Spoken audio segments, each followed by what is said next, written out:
Hi everybody, thank you so much for tuning into this Enlit Europe episode as we continue with our guide to the inclusive guide to the energy transition. Today we're going to be continuing our focus on energy island systems, and over the next hour we'll be taking a look at next generation technologies for sustainable energy islands. Our episode is brought to you by a network technology company Trilliant and by Energy Investment Management, led by the architect of our series, Leon Bullis. The webinar is supported by Power Engineering International and Smart Energy International and is sponsored by Trilliant. My name is Nigel Blackerby, one of the content directors at Enlit Europe, and I'll be the moderator for this webinar. Well, clean energy for islands is a central part of the European energy transition. There are over 2,200 inhabited European islands, all with access to renewable sources of energy, but many of them still rely on increasingly expensive imported fossil fuels for their energy supply. So transitioning these islands to a more sustainable model has many advantages and can create some key learnings. So over the next 60 minutes, our speakers will reveal just how the latest technology can transform islands through data management, customer care, and innovative energy production, creating independent, sustainable, and reliable energy systems. And as well as listening to our experts, you will have the opportunity to submit questions that they will answer as part of the discussion in the second half of the webinar. So if you have a question, please submit it at any time during the broadcast. Just click on the live discussion button at the bottom right of your screen and type in your question or your comment. Also, to let you know that today's episode is being recorded and will be available after the broadcast through the Enlit World On Demand platform. Well, I know you're going to enjoy hearing from our expert speakers today. You can see them pictured on the screen now, and as well, you can see our maestro working behind the scene, Leon. So let me introduce our first speaker. It's Charlie Van Deel from Energy Investment Management, who's going to tell us about the Sustainable Island program she's been closely involved with. Charlie, the floor is yours. Thank you, Nigel. So hello everyone, I'm Charlie Van Deel. I'm investment advisor at Energy Investment Management, and I'm very happy to be here today to talk with you about our enabling technology roadmap for sustainable islands. Energy Investment Management is an advisory boutique which focuses on the development, implementation, and financing of energy projects.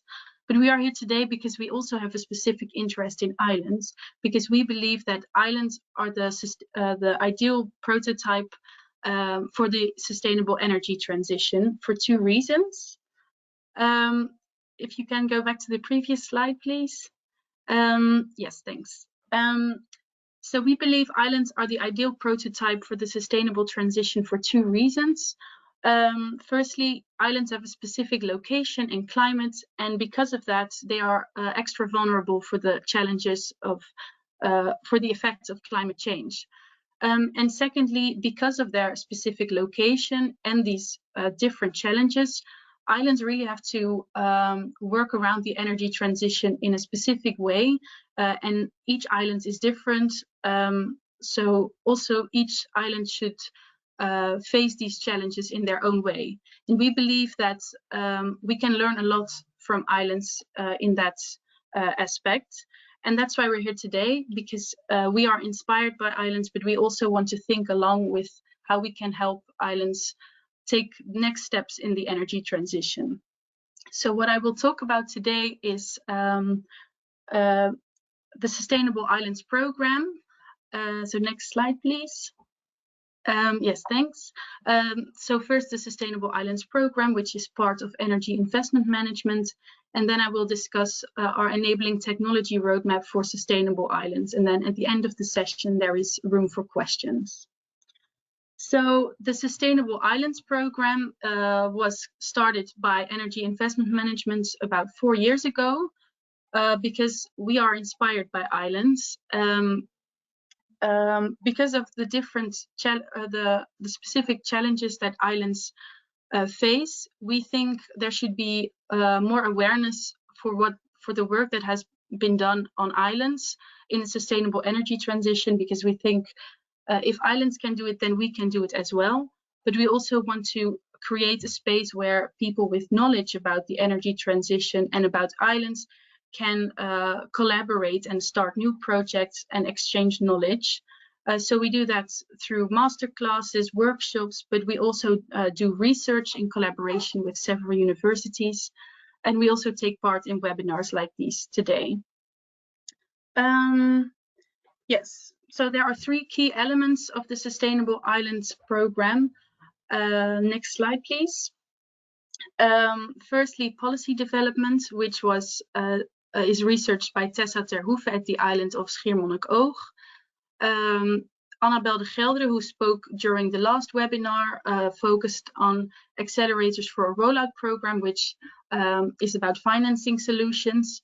And I focus mainly on enabling technology, and we focus on the islands in Europe, but Atli Renoren combines all these 3 aspects for his research to the islands of Indonesia. So today will be about enabling technology, and this consists of 4 aspects. Next slide, please. So first, the microgrid assessment tool, which helps us to have a clear overview of the energy network on islands and all the aspects that are part of that complex system. Enabling technology best practices, that's where we learn from past experiences and see what we can take away from past experience for newer projects. The enabling technology roadmap for sustainable islands, that is where we develop a roadmap with several stages to help islands move towards a green and sustainable energy network. And of course, we also look at island innovations. So in which technologies are currently being developed and in what way can they be meaningful for the energy transition on islands. Yes, so next slide, please. Island energy systems. So what we see in the sustainable energy transition is that there is a shift from centralized power generation towards microgeneration. And this means that we find solar panels on roofs or wind turbines in your neighborhood. So it's not only about one big power plant. No, energy is generated over the entire region. But this means that also the electricity network should be designed differently, because microgeneration faces different hurdles. And a microgrid is an energy network which can face these hurdles. So a microgrid really combines generation, distribution, and transmission in its network and is able to distribute energy in an optimal way because of smart metering and forecasting systems. So the microgrid really can support local energy generation. But then, of course, a microgrid doesn't build itself. So the question is how to get there. And that is why we developed the microgrid assessment tool.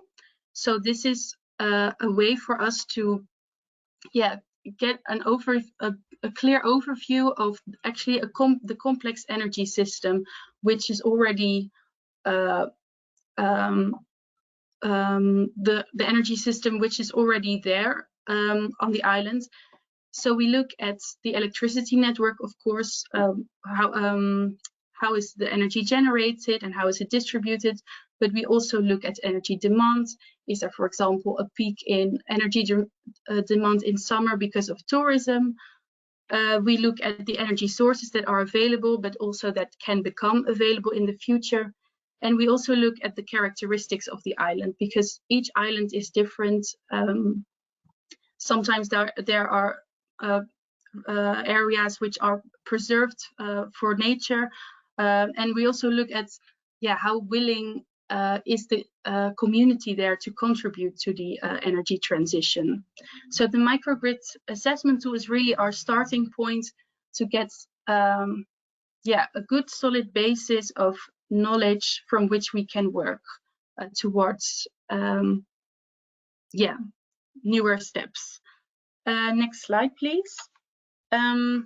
So now we have, if we go through the microgrid assessment tool, we understand what the energy network looks like, and we also can understand which steps are possible. For example, in Indonesia, there are islands where there are very little, where the energy network is actually not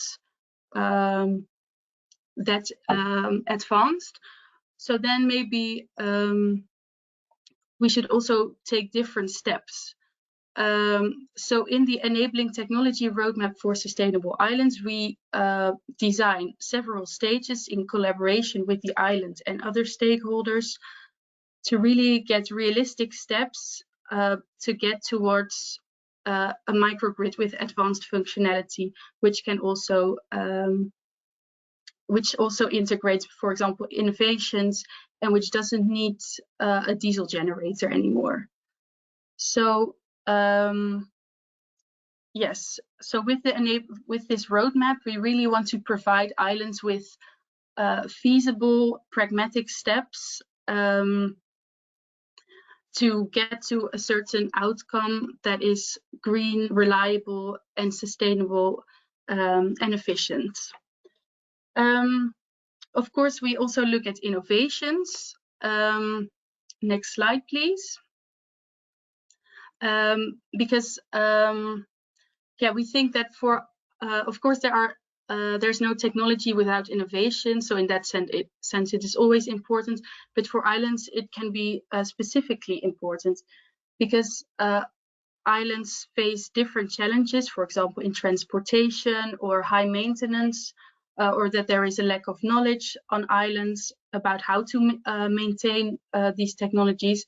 And we think that that certain innovations that are currently being developed and about which we will hear today as well can help islands to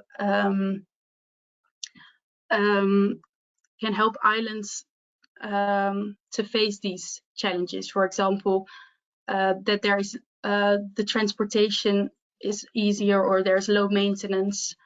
So in that sense, we think that innovations are very important for the energy transition on islands. And altogether, we really want to help islands to get a grip on the complexity of the energy transition, and that we start with our microgrid assessment tool to get a solid basis of knowledge, and then design with them their roadmap to enable them to make the next steps towards a sustainable future. So that was my talk, and thank you all for listening. If you have any questions, I'm happy to answer them at the end of the session. And here are our contact details if you want to reach out to us. And we'll also be in Enlit Europe in Frankfurt, so I hope to see you there. Thank you. Thank you very much, Charlie.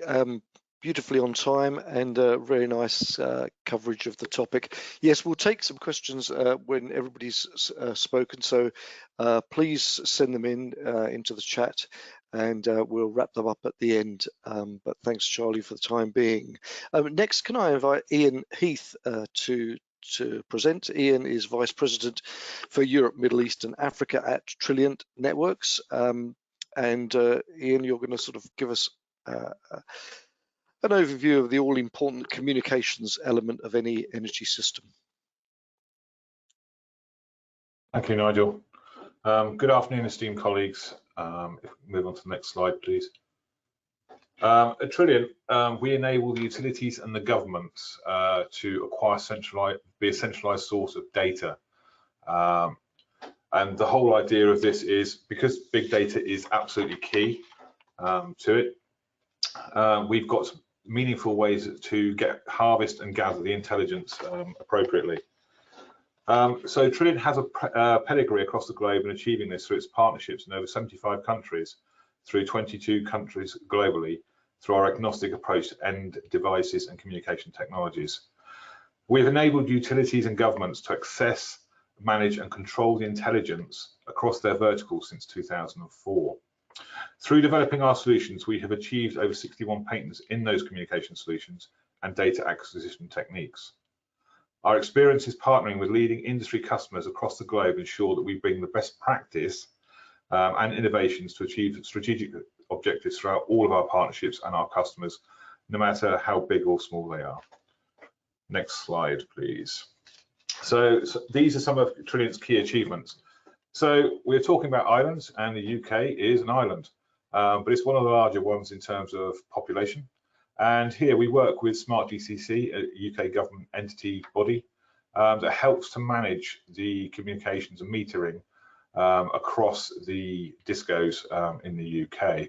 And here we are managing over 20 million endpoints, covering 15 different meter types on a 12-year contract to provide L2, L3 support for the software.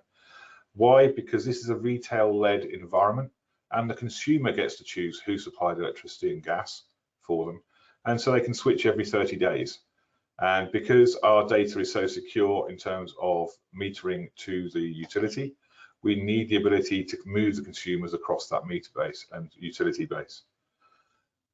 If we then move at TMB in Malaysia, this is a different type of deployment. Initially, they started off looking at 3 types of communication technique: PLC, cellular, and private RF. After a 2-year pilot phase, they decided that private RF was the way to go, so they dropped PLC, and small parts of the network are still supported and maintained by cellular access. But predominantly over 90% of the country is actually covered by RF. And that is Trillion's RF. And so today we have that. We've been running this project now for about 5 years, and we're in the program of delivering their 8.3 million meter rollout, as well as smart city applications such as lighting and stuff is also started to be rolled out. British Gas, which is part of Centrica, I've already mentioned in terms of the UK. This is probably the largest utility in the UK in terms of consumer access to gas, electricity and in-home displays. And it's probably the largest single platform for a AMI platform head-end data system. And we currently support over 15 million devices on that one platform. So we can go very small, as we'll come across in smaller islands later, but also we can go up to very, very big, large scale deployments.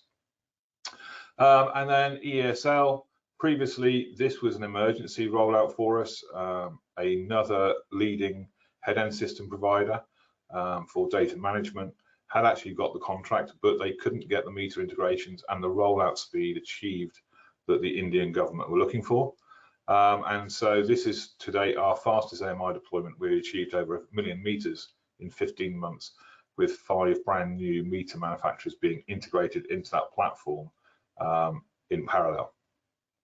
Across the bottom, there are other major customers we have around, such as Burbank, where we did some Wi-Fi, rural Wi-Fi in terms of one of the first smart city applications, because they had no communication access at all, and we were able to leverage our communication platform for that. And then we go across to Elmar. That was our first island implementation in the island of Aruba in the Caribbean, and that network looks after everything from the fossil fuel acquisition, because this is going right back to about 2014, right the way through generation and into electricity deployments and water deployments and street lighting. So this is multiple verticals, because obviously the electricity board don't actually run the oil side or the oil acquisition side or the generation at the same level as the disco. And again, they don't manage the water. So it's a collective bringing together of all the information into one platform, and then each utility or element is able to access their data accordingly. Thank you. Next slide. Okay, so as I previously said, we are flexible in terms of our approach. We look at the customer in a unique partnership way, because we look at it to say, how can we best serve this? And so therefore, we are communication agnostic, we're endpoint agnostic, and we have different technologies to meet the demands of the business that we face. So for example, the WAN is a high-speed wide area network. use of very high capacity millisecond delay switching requirements, so we can deploy CCTV for public safety in the streets or even into substations for lone working. The secure mesh NAN, it uses ISM free bands in the 2.4 gigahertz spectrum, but again, this allows us to have like 1.5 meg of data coming out of the metering infrastructure, which is a lot of data considering the typical smart meter is only 235 kilobits.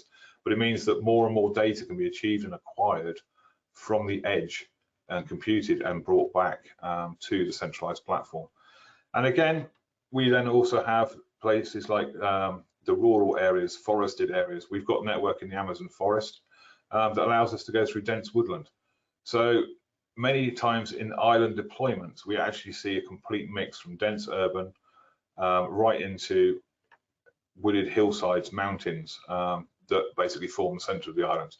And we have solutions that we get around the whole of them. Next slide, please.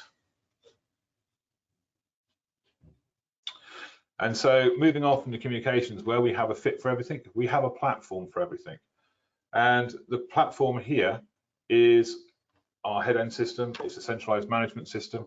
And we're able to collate data from any point or any endpoint, be it a sensor, be it a smart light, be it an electricity meter, gas meter, water meter, even a smart parking sensor. It doesn't matter so much.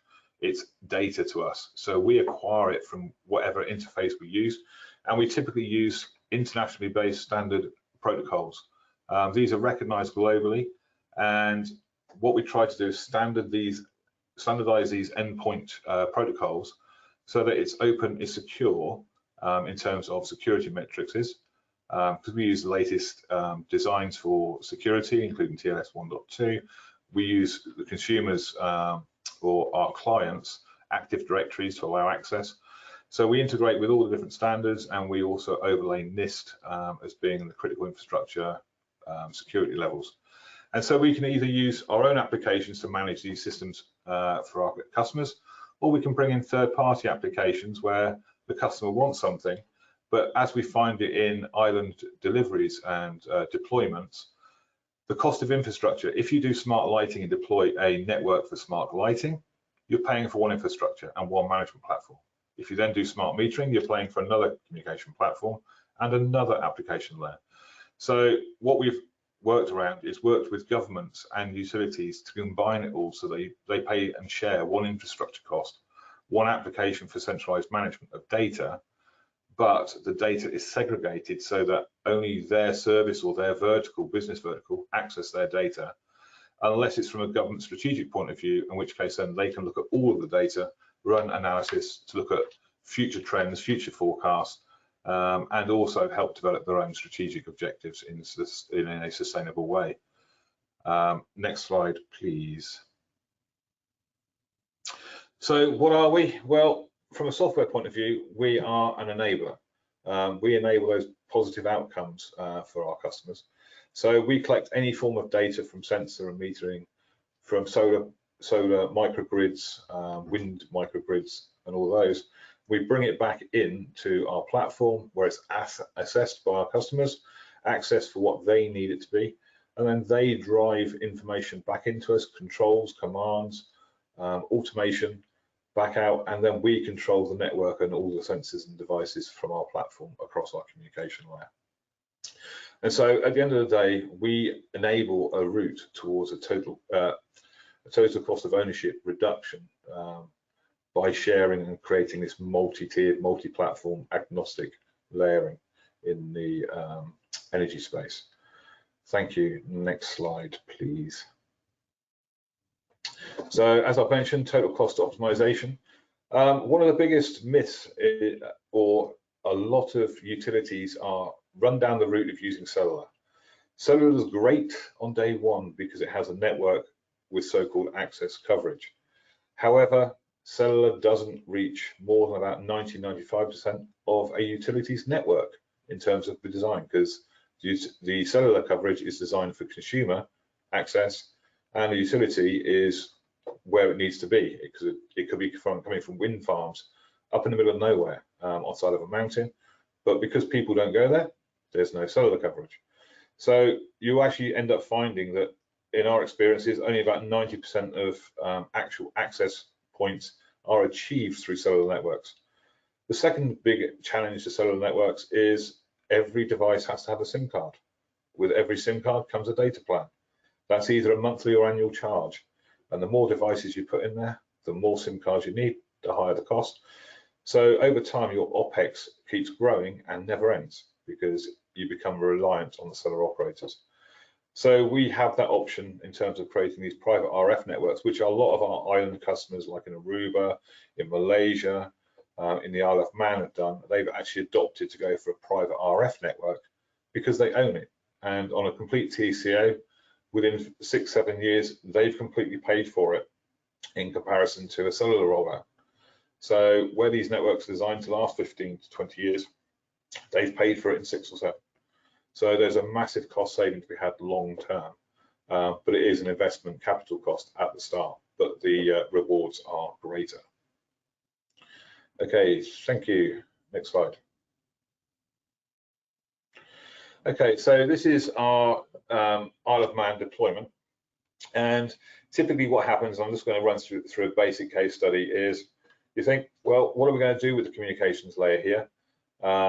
We have got an island, we've got coverage, we've got meters, we've got remote meters, we've got remote service points, solar farms, wind farms, we've got substations, we have lots of different assets across the island. So what Trilliant does in day one is we actually design through a desktop study. So if I can ask you to click once, please. And we create a desktop study that gives us an indication of where our main focus is on coverage. So where does the customer need us to be? And also what coverage points we're going to get, what type of penetration we're going to achieve.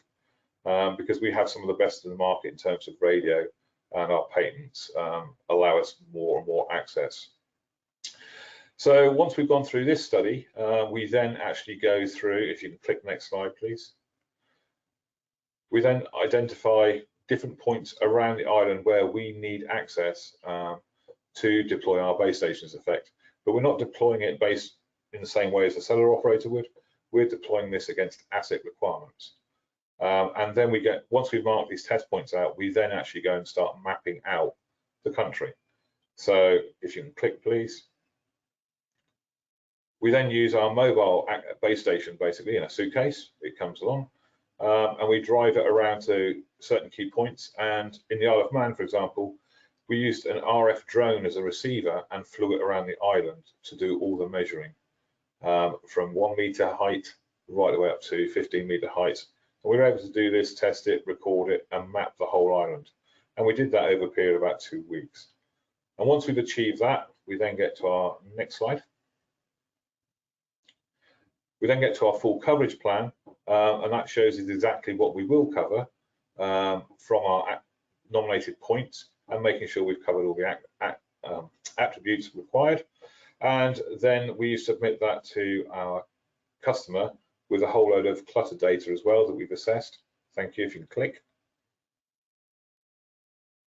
And that gives us our clutter terrain data as well. So we've mapped in like high buildings, low buildings, high dense woods, just to make sure that those assets are reachable and achievable.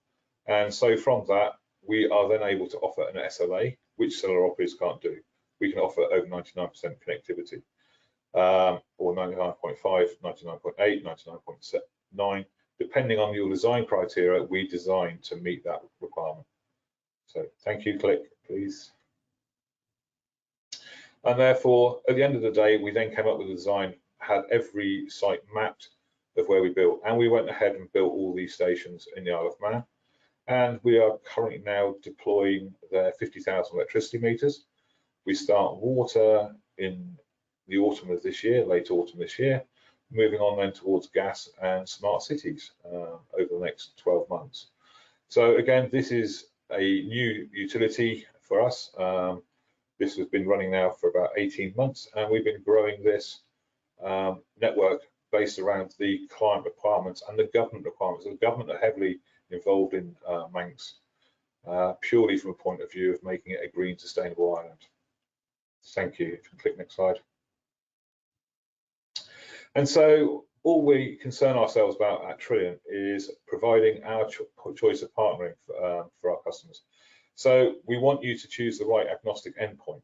So providing we help you write the desired RFP specifications in terms of what the international standard protocol should be, what the security level should be.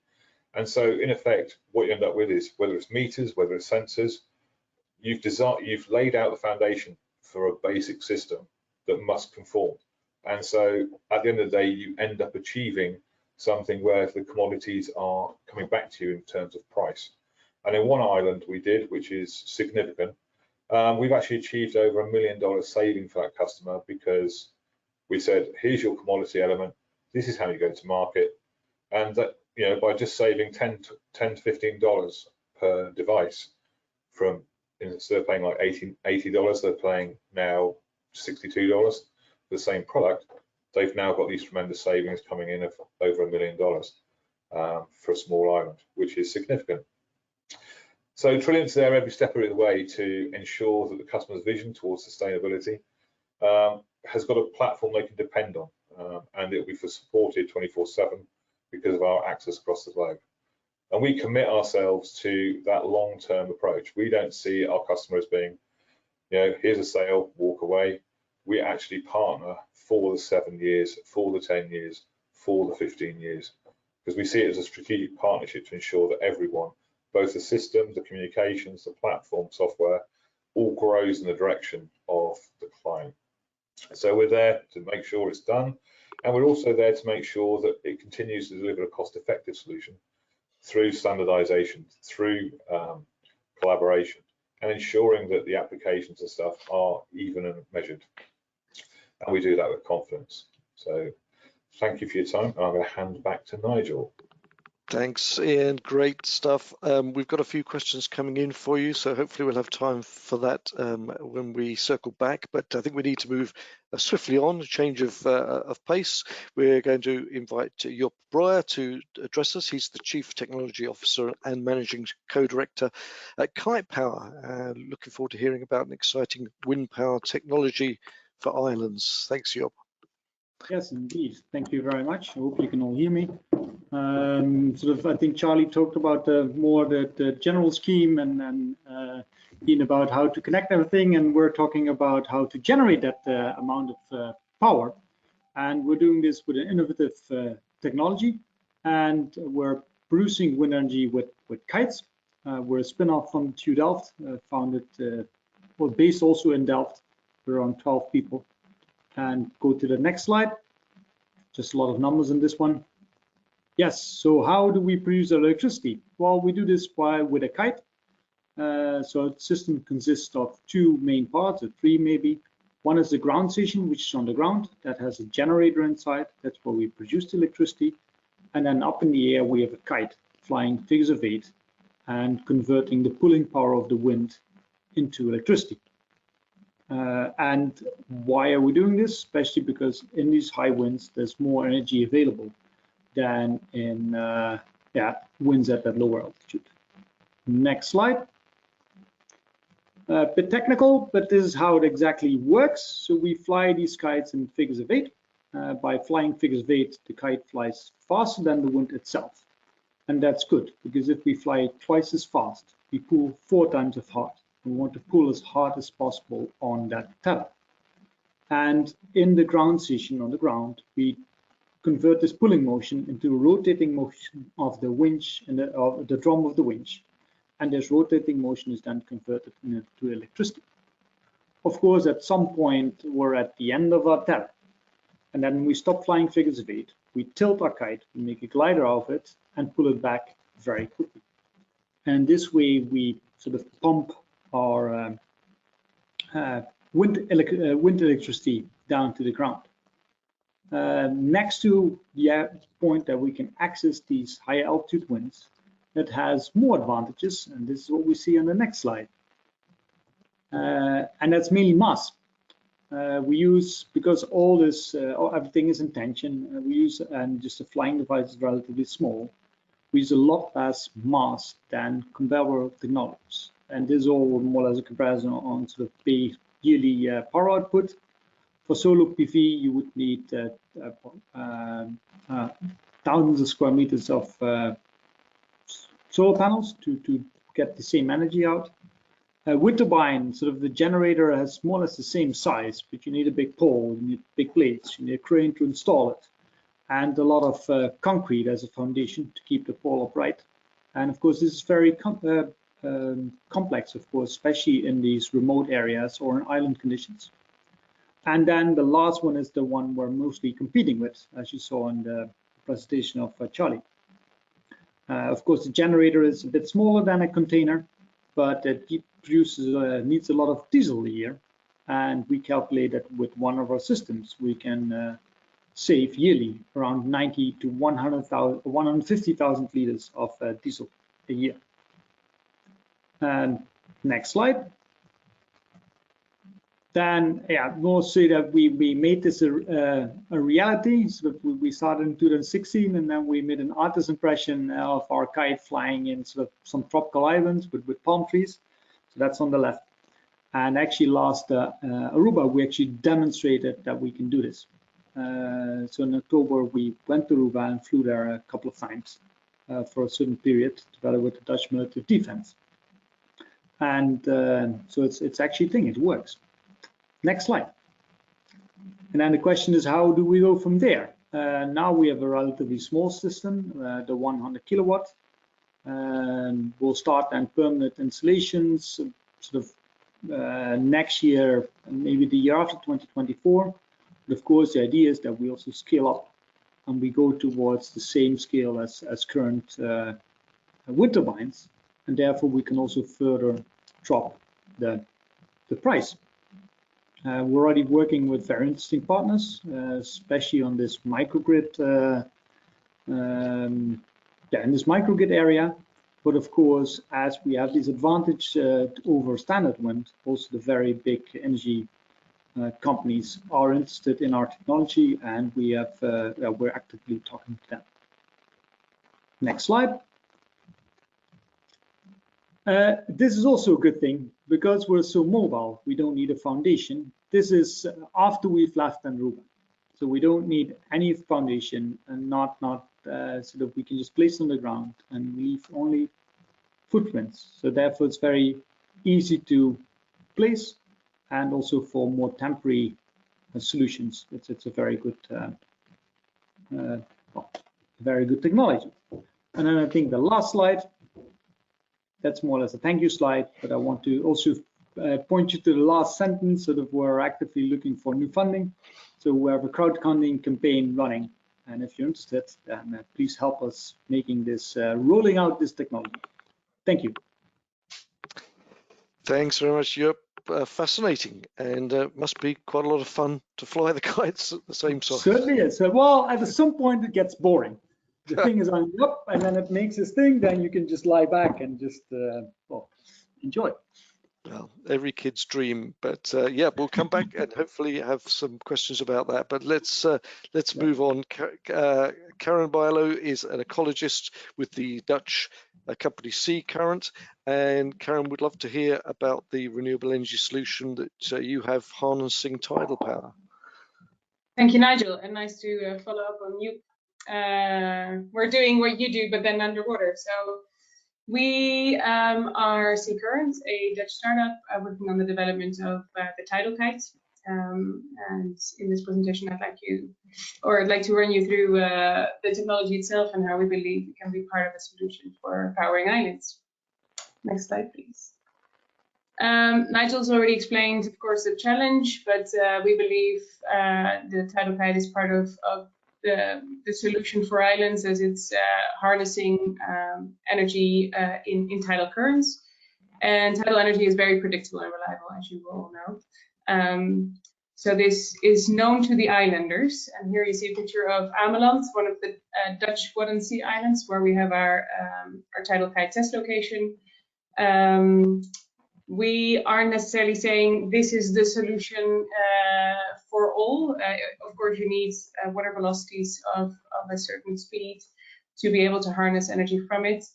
So we really position the tidal kite as a complementary technology next to solar, next to wind, next to other renewable energy sources that are available. And I think there was a question already in the chats as well about can we consider ocean and tidal energy next to or alongside other renewable energy sources? And yes, definitely, I think to meet our energy objectives and to meet energy demands, all is required. We need all hands on deck. One element I'm very excited about is that, of course, intermittent energy generation like solar and wind requires storage, and tidal energy requires a lot less storage, as it's easier to predict when you need some storage, but it will never be away for much longer than when the tide turns. So as opposed to solar, for example, especially in the Netherlands in November, December, we're all hoping for sun, but I think we all know it's often absent. So that requires larger storage, larger costs, larger total system costs, and yeah, a less sort of sustainable solution in the long term. Next slide, please. So we're a team that is growing, mostly engineers. We're currently working on the assembly of the full-scale demonstrator, which is an exciting time, I think. So this is model 4. The first model was tested in a flow tank at Marin. We've done some testing near the Afsluitdijk. And now we're in this tidal channel between 2 islands. So as you can imagine, when tidal flows are constricted by islands or peninsulas or other structures, water is accelerated and you get higher stream velocities, which are more interesting for us to harness energy from. On this slide, you also see a lot of our partners or supporters. IANOS in particular, I think for this presentation is worth mentioning. They are an initiative to decarbonize and smartify islands. Ameland was selected as one of the pilot islands, and that's the island that we are working with at our this location. Next slide, please. So here you see our system. It's fully submerged. So sometimes that is a bit confusing when we talk about kites. People do expect we are using wind or we are harnessing wind. It's fully submerged. It's a structure in this case of 9 by 12 meters, the orange piece. 10 wings that can be positioned perpendicular to the current. Connected to a tether of 100 meters, which is connected to a monopile, where the power takeoff unit is placed. A cylinder is extracted by the traction force generated, and a generator is used to produce electricity. What we find very exciting about this is that with one single device, you can harness energy from shallower areas. So with what you've seen in wind turbines is that blade length is increasingly growing to increase efficiency of wind turbines. But with tidal turbines, there is no additional depth in some locations, at least, to grow your turbine size. So with this single device, you can actually harness energy over a larger area. Next slide, please. And here, comparing it to some of the other tidal technologies.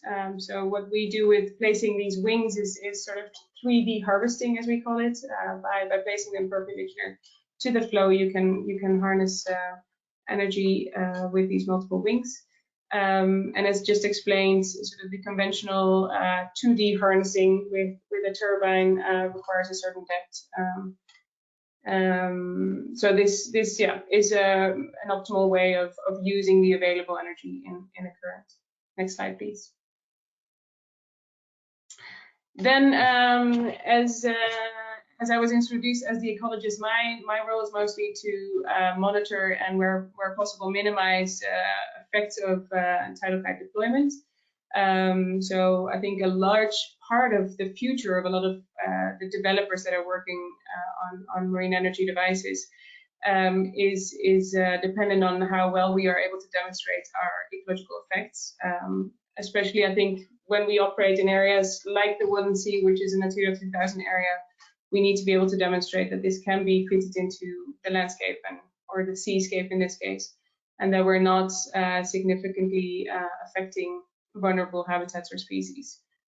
So what we've done so far is an environmental impact assessment where we've found, especially in the case of one tidal kite being installed, of course, negligible effects.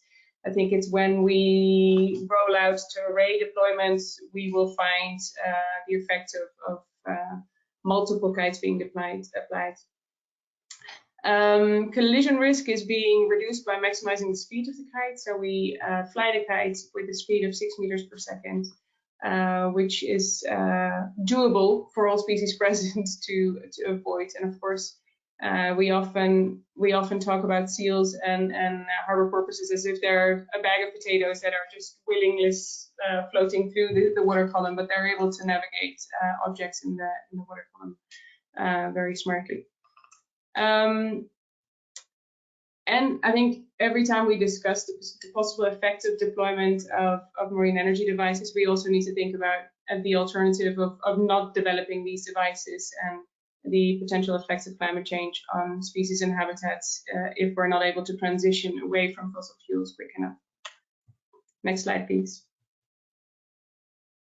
Then about the specific challenges for islands when it comes to the energy transition, they've already been discussed.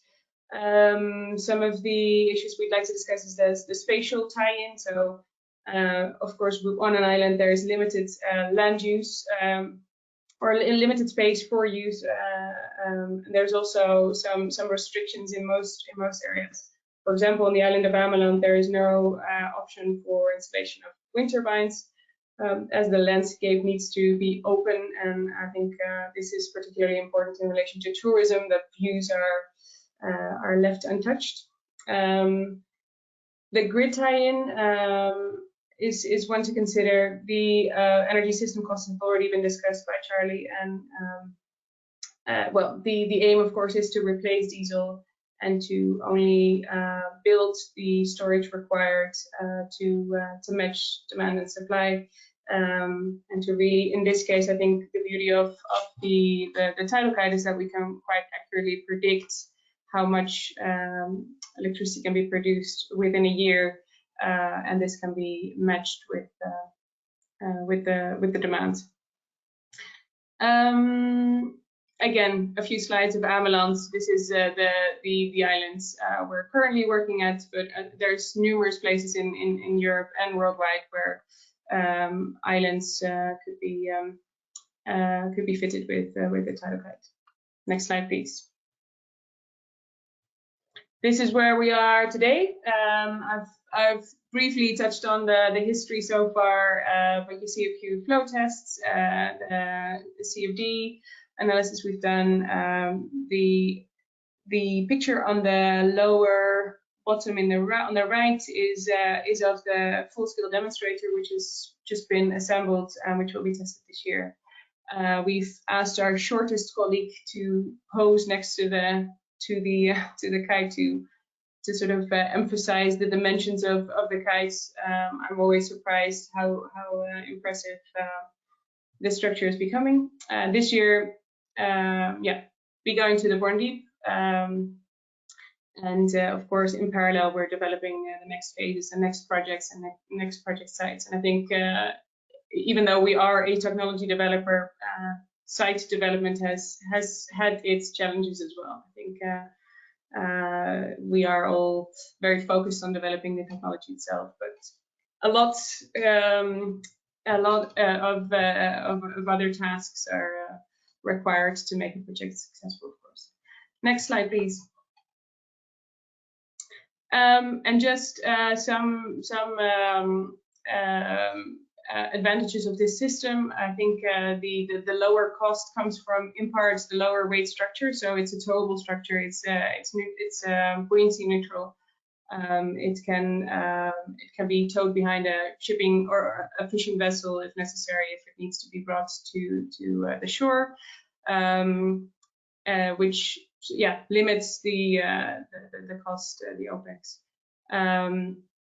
Then, of course, what's the beauty of a positionable system is that depending on the depth where the water velocities are optimal, we can position it deeper or lower within the water column. and the same for the direction of the flow. So if the flow is not directly perpendicular to the ebb flow, then we can position the kite to harness the energy where most of it is found. Next slide, please. And just a few quotes of people that are emphasizing how tidal energy can be part of our baseload solution because of its predictability. I think that's also seen in the graph that we can predict, as long as the moon and the sun stay in place, we can predict how many or how much tidal energy can be harvested in specific locations. So I think that's what makes the system affordable in the long term, and also very reliable as a baseload solution. Next slide, please. And I've seen a few interesting questions already on the chat, so looking forward to picking them up with you. Thank you. Thanks, Karin. Thanks, everybody. Yeah, let's quickly get to the questions because we've got very little time remaining, but we do have a lot of questions coming in. So if I can ask you to keep your answers fairly brief, let's try and at least get one question into each of you. Charlie, there's a question for you asking about just a little bit more detail about the difference in the microgrid functionality you highlighted in the roadmap. Can you comment on that? Yes, I think what also became clear of Ian's talk is that you can make a microgrid very advanced, many different types of metering systems. So I think a very advanced microgrid would simply involve many different kinds of technologies that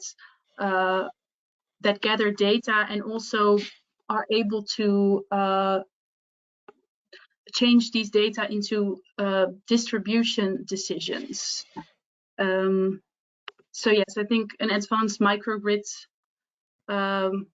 would have more metering systems, more forecasting systems, and there are also different types of grid control that could be taken, that could be implemented.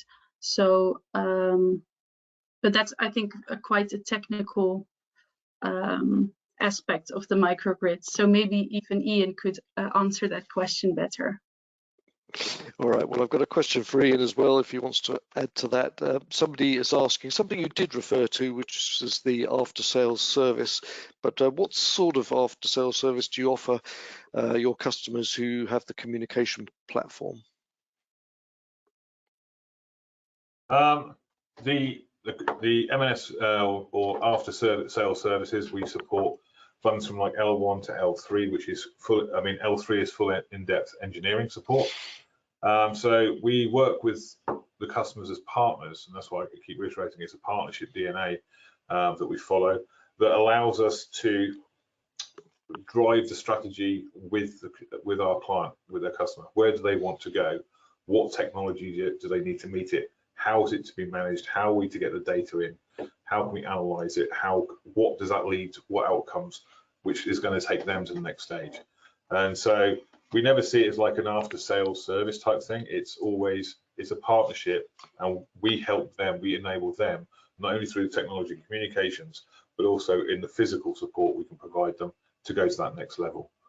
And that's really where we come from as being true. That's why we see partnership is key. And that's why we work along with the last sort of question to create these agnostic environments, so that you bring the data, you say, I need data from this, and we work out how to collect that data. Great, thanks. Job, loads of questions for you. So if you're able to be brief, I'm going to throw in 2 or 3. What are the maintenance requirements for the kite power system? Can you add a battery to it, or you're thinking about doing that? And what happens if the wind's either not there or too high? Yes, maybe first the battery. I think that's also we will always be part of a bigger system. I think that was also explained by the other presenters.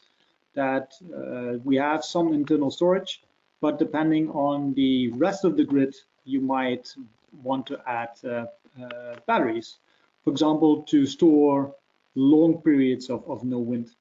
When there is small periods of low or no wind, you can actually feed a bit of energy into the system and keep the kite aloft. We have a very big winch, would be the same as a kid running on the beach. In high winds, the wind, as I said before, the kites actually fly much faster than the wind itself.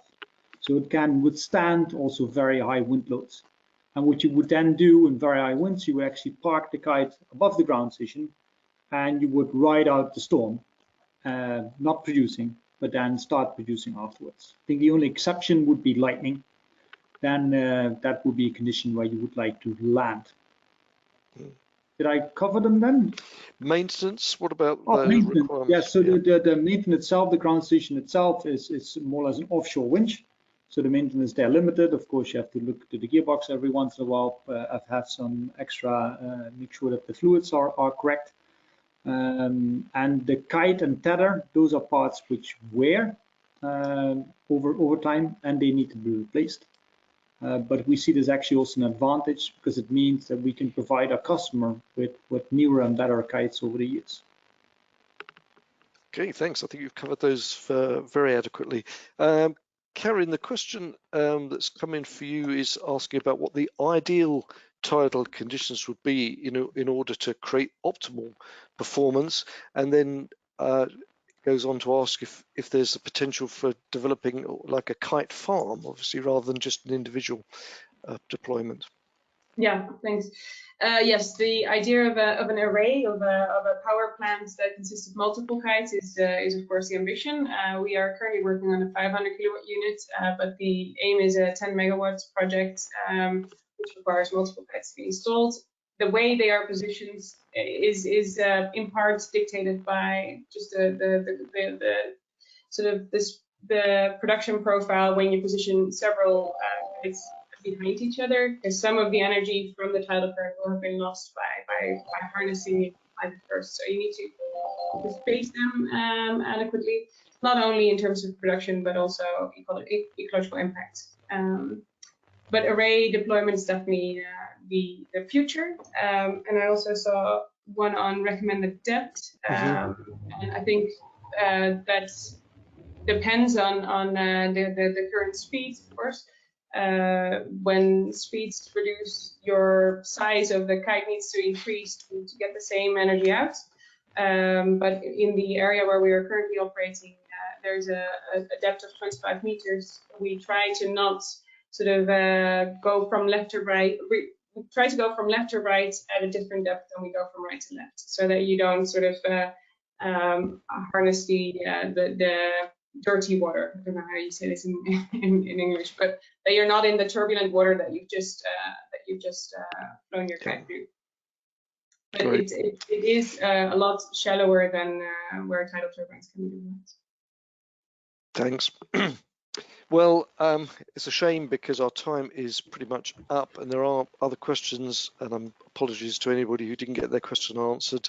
But I've learned a lot about the transformative potential of technology in clean energy islands. I hope you have too. I want to acknowledge our speakers for helping us better understand all of this. So thank you, Charlie, Ian, Job and Karen, and all the folks behind the scene, including Heather, who made this broadcast possible. It was the second part of a 3-part series, and the concluding discussion is going to be taking place live in person at the Enlit Europe conference in Frankfurt. It's going to be on the afternoon of the 30th of November, when we're going to open up the topic a bit further and ask what the mainland can learn from energy islands, clean energy islands. So I hope you can join us in Frankfurt. If you enjoyed the discussion, please check out our library of on-demand webinars and join us for future episodes as we continue the conversation around the energy transition. Meanwhile, stay safe and thank you for watching this Enlit Europe production.